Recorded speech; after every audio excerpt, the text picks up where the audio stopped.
Let's go to the evil side of art. Hello, creative companion. Today I will replicate Alphonse Mucha's Zodiac artwork as good as possible. By the way, I'm Code Wild and I make creative stuff on my YouTube channel. If you like, you can join my art journey. First of all, I will practice. Mucha itself used lithographies for making prints, but I decided to use ink outlines and watercolors because I don't have the space for this technique. But first, I'm testing which kind of outlines I will use. Do I use my ink pen or do I use the feather? The left side looks very clean and modern. The right side with the feather looks more dynamic and old. Looking in detail at the original, I noticed that Mucha used different thick lines. So I will go for a mix. And I decided to practice drawing some circles because I think I need that skill for this art piece. Yes, my inner perfectionism dictator was yelling, "Go practicing!" No, I'm ready for the big art piece. Okay, it's a lie, but I want to start. I plan to draw the Zodiac in its original size. By the way, it was made in 1896. For that I also have a copy to understand the proportions of the art piece better. I will sketch it with lineals because I don't own a beamer. As you can see, the upper third line is in the middle of the eye. Interesting. And if this is too nerdy for you, then choose another YouTube channel. If not, I allow you to stay. For drawing the art piece in its original size, I bought special big watercolor paper. I'm excited and scared. I've never worked until now with such big watercolor paper. And the quality of this paper is amazing. I'm totally in love with that paper. Now I can start with the outlines. This is a very scary moment where I can kill the whole art piece.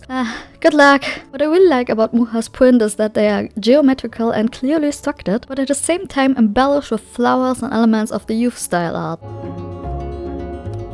During drawing, it's the perfect time to make you familiar with Alphonse Mucha. Mucha was born on 24 July in 1860 in Ivanice, now Czech. In his time it was under Austrian government, but he is known as a Czech artist. His dad was a bailiff and his mother was a governess in Vienna. Besides, he had 4 sisters. With 12 years he got a choir internship at the Petrov Church, where also the possibility to visit a gymnasium was included. However, his academic performance was so poor that he was forced to drop out. At the age of 17, he visited a church near his hometown. He fell in love with the art of these artists and the possibility of becoming a professional artist. He tried to make it to the Art Academy of Prague, but they didn't want him. But this disappointment didn't stop him from making art. He was starting making more decorative art for magazines and theaters. So what do we learn from him? Never give up your art no matter what other people say. With 19 years, he applied successfully as a scenic artist in Vienna. Additionally, he visited art classes in his free time. After a year, there was a big fire at his workplace and he lost his job.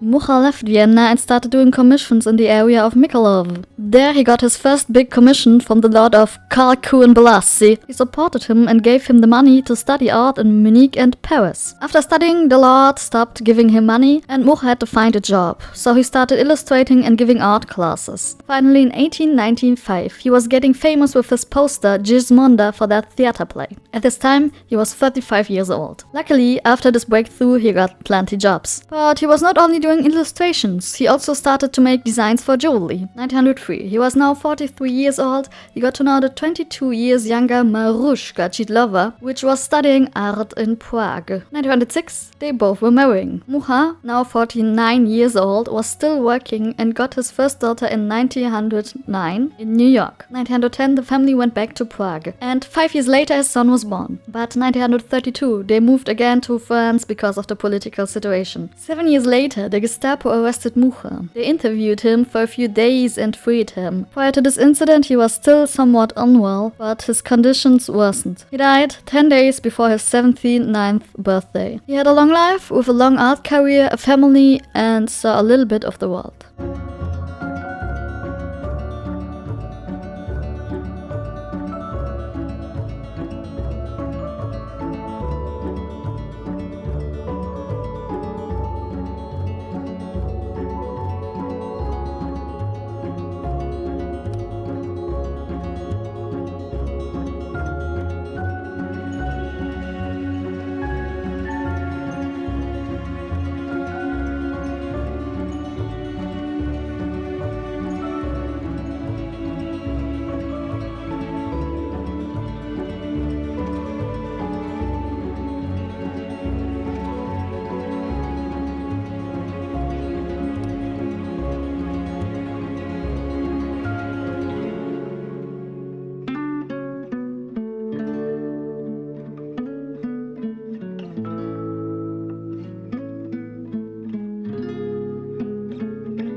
But now, let's come back to my replication. Guys, can't believe it, but it's finished. It was a lot of work and I really had to concentrate a lot. I can't see this picture anymore. This is the original and this is my fake version. If you look in detail, I failed in a few places of the art piece. I still was realizing it during coloring. As you see here, Mucha was drawing more of the so-called spaghetti hair. Here, the last circle is more a sketch in my version, and most important, the neckline of the dress. I don't know why I didn't saw the rest of the jewelry. Maybe my concentration was gone during sketching, I really don't know, but I was really angry about that. Additionally, I know that the colors of my version are lighter than the original. It was very hard to match the right colors sometimes. Also, my circle lines didn't work out that well. But if you like this kind of video, give me a thumb up. Maybe I will fake more art. Thank you for watching, stay creative and see you! Bye!